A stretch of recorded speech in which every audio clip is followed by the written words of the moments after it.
এই বলছি, আমার জুতোগুলো পরিষ্কার করে দাও তো। হ্যাঁ ম্যাডাম দিচ্ছি, এই হাতের কাজটা শেষ হোক, একটু দাঁড়ান। নয়ন, তুমি? নয়ন? নয়ন কে ম্যাম? কি হয়েছে ম্যাম, কোনো সমস্যা? ওনাকে কি আপনি চিনেন? হ্যাঁ, ওনাকে না একদম দেখতে আমার স্বামীর মতো। না না ম্যাম, আপনার হয়তো বা কোনো ভুল হচ্ছে। আপনার স্বামী তো 5 বছর আগে রোড অ্যাক্সিডেন্টে মারা গেছে। হ্যাঁ, তুমি ঠিকই বলছো, কিন্তু আমি এটাও শিওর যে এটাই আমার স্বামী। ম্যাম আপনি সব কি বলতেছেন? মাথা ঠিক আছে আপনার? তুমি কি বলছো নয়ন? তুমি কি আমাকে চিনতে পারো নাই? আর তুমি কি আমাকে ভুলে গেছো নাকি? না, কে আপনি? হ্যাঁ, আচ্ছা দেখি তো, তোমার হাতটা দেখি। কিন্তু ম্যাম আপনি আমার হাত কেন দেখবেন? না। দেখি হাতটা, দেখি দেখি। হ্যাঁ, ঠিকই তো আছে, এই তো সেই চিহ্ন। এটাই আমার স্বামী, ওর নাম নয়ন, ওই আমার স্বামী। না না ম্যাম, আপনি ভুল বুঝতেছেন। আমার নাম নাদিম চৌধুরী, আমি কেন নয়ন হতে যাবো? না না না, আমি বিশ্বাস করি না। দেখি তোমার ঘাটটা, দেখি না। দেখি দেখি। এই তো সবকিছু তো ঠিক আছে, এই আমার স্বামী। তুমি আমাকে চিনতে পারতেছো না? আমি তোমার স্ত্রী প্রিয়া। তুমি কেন আমাকে ভুলে গেছো? আমি তো কিছুই বুঝতে পারতেছি না। নয়ন? কি হলো ম্যাডাম, কোনো সমস্যা? না না আঙ্কেল, কোনো সমস্যা না। ও আমার হাজবেন্ড নয়ন, কিন্তু আমি জানি না কেন ও আমাকে চিনতে পারতেছে না।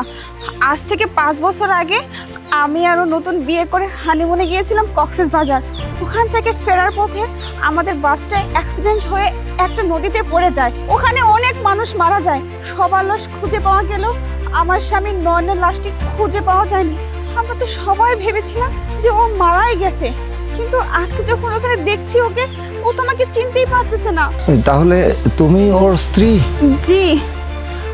উপর আল্লাহকে আমি হাজার হাজার শুকরিয়া আদায় করি। হে আল্লাহ, তুমি আজকে অসাধ্য সাধন করেছো।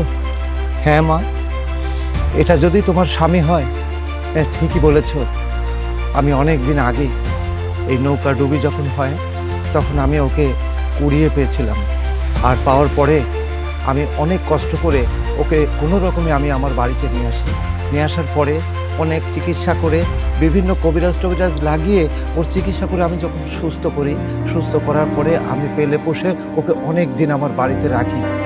তারপরে এই তো মাঝে মধ্যে ও আমার কাছে এসে দোকানে বসে। কিন্তু মা, ওর অতীতের যত স্মৃতি আছে না, আমরা অনেক চেষ্টা করেছি, কিন্তু অতীতের কোনো স্মৃতি কাউকে ও চেনে না, কারোর পরিচয় ও দিতে পারে না মা। আচ্ছা, আমি কি ওকে আমার সাথে নিয়ে যেতে পারি? অবশ্যই তুমি নিয়ে যেতে পারো, কেন নিয়ে যেতে পারবে না? আমি উপর আল্লাহর কাছে তো এইভাবে আমি সবসময় প্রার্থনা করেছি যে আল্লাহ, এর যদি কোনো নিকট আত্মীয় কেউ এসে যায় তাহলে আমি তার হাতে পৌঁছে দেব। এটাই তো আমার সাধনা ছিল। খোদা তাআলার অনেক অনেক শুকরিয়া যে আজকে তোমার হাতে আমি নয়নকে তুলে দিতে পারছি। মা, বাবা, তুই মেয়েটার সঙ্গে চলে যাও, তোর স্ত্রী। তুই যা বাবা, আমি এটাই চেয়েছিলাম বাবা। আঙ্কেল, আপনাকে অনেক ধন্যবাদ। যাও মা, যাও। যা বাবা, ভালো থাকিস, তোর জীবনটা নতুন করে গড়ে নিস বাবা।